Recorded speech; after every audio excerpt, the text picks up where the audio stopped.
Capítulo 31. Bem-vindos à Idade do Gelo. Não sei exatamente o que devo esperar quando passo por aquele pórtico congelado em forma de arco, mas a sala de estar está organizada com todo o bom gosto, definitivamente não passa nem perto. A sala é linda. As paredes e o teto são decorados com mais formações de gelo.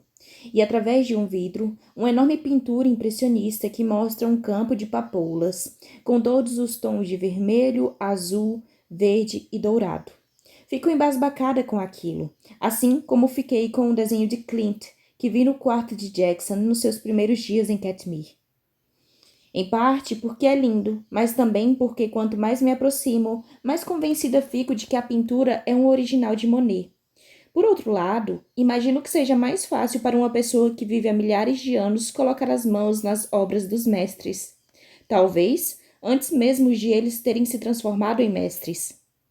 O restante do espaço se parece com qualquer outra sala de estar, considerando que aquilo que seria normal foi melhorado a ponto de ser espetacular. Uma lareira gigantesca de pedra domina uma das paredes laterais. Há várias estantes pela sala, cheias de livros encadernados com couro colorido e desgastado, e um tapete enorme que dá a impressão de que um buquê de flores explodiu e se estende pelo piso amplo. No centro da sala, de costas para a lareira, há duas enormes poltronas no mesmo tom de vermelho, das papoulas do quadro na parede. E sentada no sofá, com as pernas cruzadas, sob o corpo e um livro no colo, está uma senhora de aparência doce, com cabelos grisalhos cacheados e óculos de leitura coloridos. Está vestida com um vestido keftan de seda, com estampas de redemoinho azuis. E sua pele morena brilha à luz das velas quando fecha o livro e o deposita sobre uma mesinha de centro, feita de vidro. 4 visitas nesses últimos meses, diz ela erguendo os olhos para nós com um sorriso suave. Tenha cuidado, Jackson, ou vou acabar ficando mal acostumada. A voz corresponde à sua aparência, doce, culta e tranquila. E eu tenho a impressão de que estou em alguma espécie de pegadinha. Essa é a vampira mais perigosa do mundo? Essa é a mulher a quem Jackson se refere como carniceira? Ela parece o tipo de pessoa que estaria em casa com o seu tricô e brincando com os netos, em vez de pendurar pessoas de cabeça para baixo no teto, a fim de drenar seu sangue. Mas Jackson está nos levando para perto dela, com a cabeça baixa no gesto mais submisso que já ouvi fazer. Então, essa deve ser mesmo ela, apesar dos chinelos felpudos em seus pés. Você jamais ficaria mal acostumada, responde ele quando paramos bem diante dela. Ou melhor dizendo, quando Jackson para bem diante dela.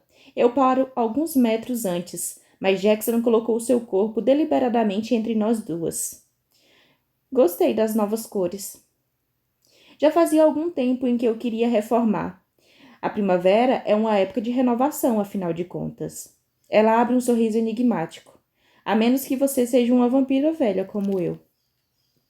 Anciã não é o mesmo que velha, argumenta Jackson para ela. E eu percebo, pelo seu tom de voz, que está sendo sincero. E também que ela admira muito ele, mesmo que não confie por completo na mulher. Galanteador como sempre. Ela se levanta e seu olhar cruza com o meu pela primeira vez. Mas estou imaginando que você já sabe disso.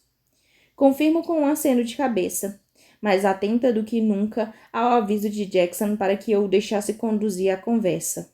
Porque, embora a carniceira pareça mesmo a vovó mais doce do mundo, seus olhos verdes brilham com perspicácia e com uma boa dose de avareza quando me observa.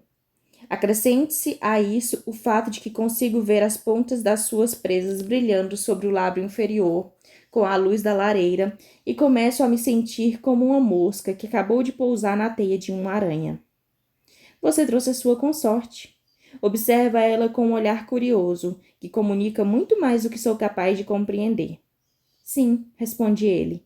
Bem, deixe-me dar uma olhada nela então. Ela vem andando e encosta a mão no bíceps de Jackson, em busca de fazê-lo se afastar um pouco. Jackson não se move. o que faz a carniceira rir. É um som brilhante e melodioso, que ecoa pelos tetos curvos e paredes cobertas de gelo. Este é meu garoto, elogia ela, sempre super protetor. Mas posso garantir que dessa vez você não precisa agir assim. Mais uma vez, ela pressiona o braço dele num gesto bem óbvio para que ele abra o caminho. E mais uma vez, ele não se move nem 1 milímetro. A irritação substitui a alegria nos olhos verdes da mulher, e ela o encara com uma expressão que, sinceramente, me faz tremer na base. Com a certeza de que ela consegue sentir o cheiro do meu medo, sufoco o tremor e encaro o olhar curioso dela com o meu próprio. Percebo que ela gosta disso, assim como percebo que fico infeliz com a recusa de Jackson a se curvar à sua vontade. Decidindo tirar o foco dos dois, dou um passo à frente e sorrio para ela. Meu nome é Grace. Eu me apresento e, embora a boa educação dite que eu devo estender a mão, o aviso de Jackson logo que chegamos à montanha ainda ressoa nas minhas orelhas. É um prazer conhecê-la. Ela abre um sorriso encantado em resposta, mas não se aproxima para me tocar também. Até mesmo antes que Jackson solte um som que obviamente demonstra seu descontentamento com aquilo. É maravilhoso conhecê-la também. Fico feliz por tudo ter funcionado bem para você. Surpresa com aquelas palavras, eu fito Jackson. Ele não tira os olhos de cima da mulher que o criou, mas responde à minha pergunta silenciosa. Ela sabe que você é uma gárgula. Vim visitá-la 2 vezes quando você estava aprisionada em pedra. Ele não descansou 1 minuto enquanto procurava uma maneira de libertá-la. Mas olhe, gárgulas não são a minha especialidade há muito tempo. O olhar da carniceira parece se perder na distância quando ela continua a falar. Cheguei a esperar que isso mudasse certa vez, mas as coisas não aconteceram assim. Embora eu já saiba que Jackson fez tudo o que podia para me ajudar quando eu estava presa como gárgula, ainda fico feliz em ouvir aquilo, em especial quando é dito por uma mulher que ele obviamente respeita muito. Obrigada por tentar me ajudar, digo a ela. De coração, eu agradeço. Não havia nada a se fazer, responde ela, para a decepção de seu consorte, mas eu teria ajudado caso pudesse. Sugeri a ele que a trouxesse para que eu a conhecesse, inclusive. Fico feliz por ele ter finalmente aceitado o meu conselho. Ela recua alguns passos e indica as 2 poltronas vermelhas, antes de se acomodar mais uma vez no sofá. Sempre planejei trazer Grace para conhecê-la, depois que a circunstância se acalmasse, revela Jackson. O olhar da mulher se suaviza quando ele diz isso, e pela primeira vez vislumbro uma afeição genuína em sua expressão quando ela olha para Jackson. Percebo que estou relaxando um pouco com isso. Não porque imagino que ela não vá me machucar, mas porque tenho certeza de que ela não vai fazer nada que possa causar mal a Jackson. Eu sei. Ela se inclina para a frente e dá palmadinhas em sua mão. Ao fazê-lo, vejo que Jackson parece relaxar um pouco, baixando a guarda por um momento, enquanto olha para esta mulher. É óbvio que ele a ama, mas ao mesmo tempo não confia nela.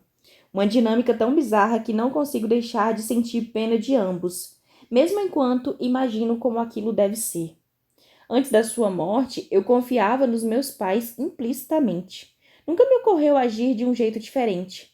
E embora tenha descoberto coisas sobre os dois desde que eles morreram, como o fato de que meu pai era um feiticeiro e que talvez eles soubessem desde o começo que eu era uma gárgula, pelo menos ainda sei que mesmo que tenham mentido para mim, nunca teriam feito qualquer coisa para me machucar. A mãe de Jackson lhe deu uma cicatriz. Seu irmão tentou matá-lo. E essa mulher, que obviamente exerceu grande impacto em sua vida e que obviamente o ama, deixa Jackson tão tenso, tão perto de seu limite, que receio que ele possa se estilhaçar assim que fizer o primeiro movimento errado. O silêncio se estende entre nós antes que Jackson por fim diga: Lamento fazer isso na primeira noite em que você conversa com Grace, mas precisamos da sua ajuda. Eu sei. Ela olha para Jackson, depois para mim, e volta a encarar Jackson em seguida. E vou fazer o que posso. Mas não há soluções fáceis para o seu problema. Por outro lado, há muitas e muitas possibilidades de que as tentativas deem errado.